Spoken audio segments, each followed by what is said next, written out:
جن کو قرآن نہیں آتا وہ کوئی پڑھے لکھے نہیں. دھوکے میں نہ رہے. میرے پاس ماسٹر ڈگری ہے, میں نے ایم اے کیا ہے, ایم فل کیا ہے, پی ایچ ڈی کیا ہے. یہ دنیا کمانے کے ہنر ہیں, فن ہے. اس میں حساب کتاب سکھایا پڑھایا جاتا ہے. یہ علم نہیں. علم وہ ہے جو انسان کو رب کی پہچان کروائے, پیدا کرنے والے کا تعارف کروائے, انسان کو انسانیت اور بندگی سکھلائے. اور یہ علم قرآن میں ہے اور حدیث میں ہے.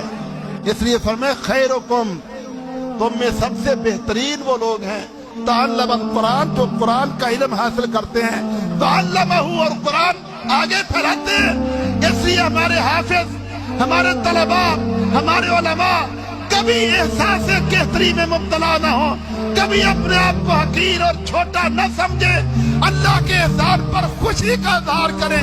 تم دنیا کے بہترین لوگ ہو, اعلیٰ تعلیم یافتہ ہو. یہ دنیا جہالت کی ماری اگر تمہاری قدر نہیں کرتی تو کیا ہوا؟